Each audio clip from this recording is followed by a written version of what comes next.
4 games, 0 goals, 4 defeats, and the worst run in 28 years.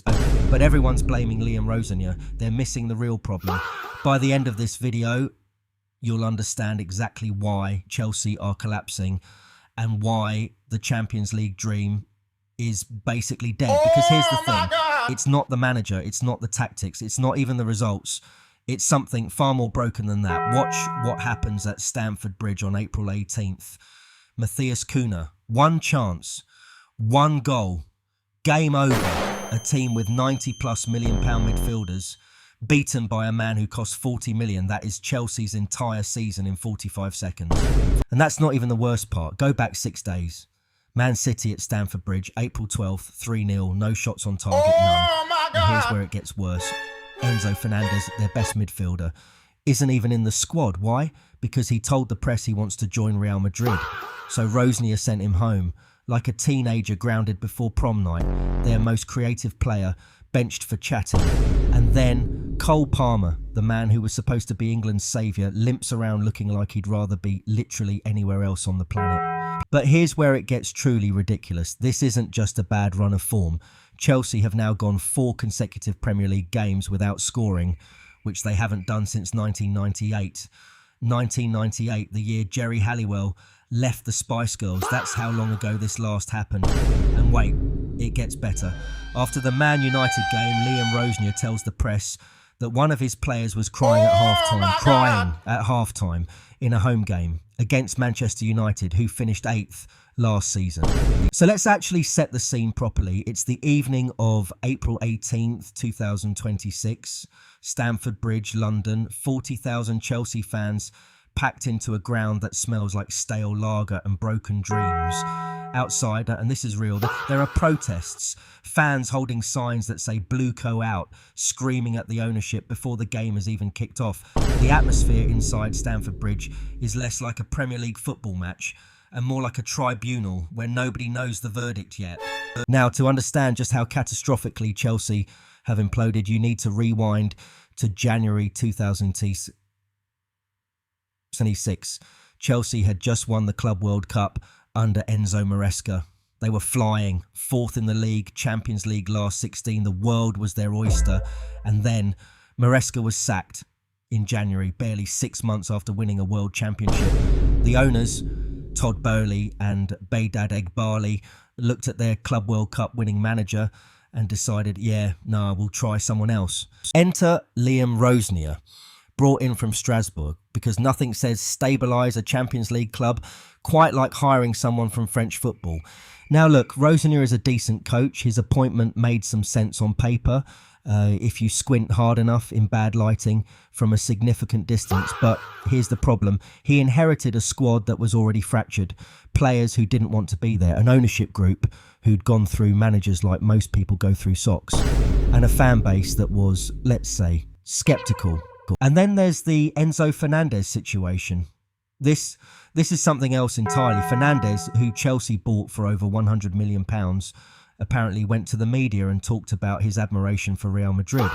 So Rosenior, trying to establish authority, suspended him, which is fair enough. The problem is Fernandez had been their best player in 2026, 5 goal contributions in 2 months. And Chelsea chose to drop him for the Man City game, a game they needed to win to stay in the Champions League race. It's like choosing to fight with the best boxer on the day of the title fight.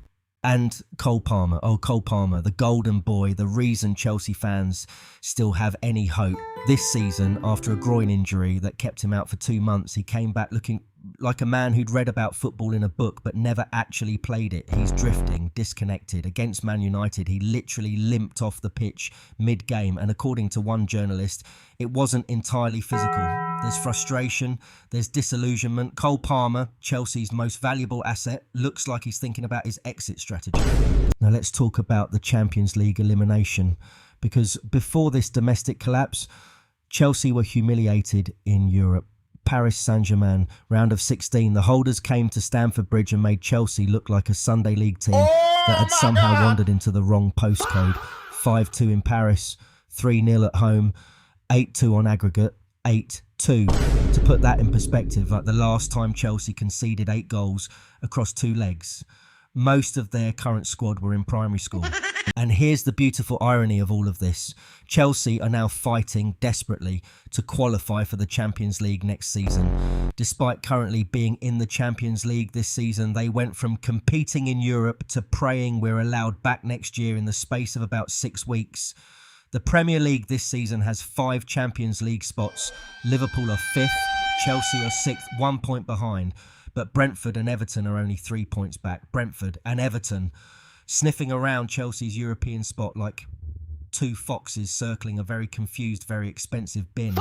Let's talk about what is actually happening on the pitch, because tactically, this Chelsea team is like a very expensive IKEA wardrobe. Now, all the parts are there. They look impressive in the catalogue, but nobody can agree on how to put them together. And this is where you have to feel a tiny bit of sympathy for Liam Rosenior, just a tiny bit, because the man inherited a squad with over £1 billion invested in it and approximately zero emotional stability. Reports of internal friction, Mark Cucurella and Reece James clashing over position, Fernandes sulking about Madrid, Palmer barely communicating. The dressing room at Stamford Bridge right now sounds less like a professional sports team and more like a WhatsApp group where someone said something wrong at Christmas and nobody's addressed it yet. And the ownership, let's not forget the ownership, because Todd Boehly and co have now gone through managers faster than most people change phone cases. Tuchel, Potter, Lampard, Pochettino, Maresca, now Rosenior. That's 6 managers in 4 years. 6. The Chelsea dugout has become a revolving door so fast it generates its own weather system. And yet the board have publicly stated they have complete confidence in Rosenior, which, based on recent history, is basically a countdown clock. Now, the consequences, because missing the Champions League isn't just embarrassing for Chelsea, it's genuinely catastrophic. Cole Palmer himself said it best, quote, "Not being in it changes everything, because without Champions League football, Chelsea cannot attract the calibre of players needed to rebuild. The players they want to sign won't sign. The players they currently have will want to leave. Fernandes is already eyeing the exit. Reports suggest he's not alone. Missing top 5 could trigger an exodus that would make their current form look like a minor wobble." And to add beautiful absurdity to all of this, Diego Simeone is being linked as Rosenior's potential replacement. Simeone, the man who built Atletico Madrid on defensive grit, structure and 10 years of patient work. Chelsea's ownership apparently wants to bring in the anti-Chelsea manager to fix a Chelsea who've already imploded. It's like burning your house down and then hiring a minimalist architect to redesign it while you're still standing in the rubble with 5 games to go. So where does this actually leave Chelsea? They have 7 games remaining. They need roughly 19 points to feel safe, which is nearly impossible from 7 games. Realistically, they need Liverpool to drop points. They need to suddenly rediscover how to score a football. They need Fernandes to reconcile with the club.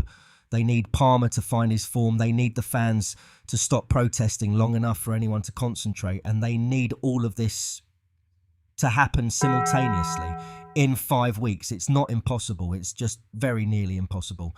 Because this is the real story of Chelsea 2025-26. Not the £1 billion squad, not the Club World Cup, not the 11 managers since Roman Abramovich left. The real story is this. Chelsea have everything money can buy and nothing that money can actually provide. Cohesion, identity, belief, a sense that everyone in that dressing room actually wants to be there. That's what's missing. And on April 18th, 2026, watching a Chelsea team with 21 shots and 0 goals get beaten by one Matheus Cunha moment, you realise the crisis isn't coming, it's already here.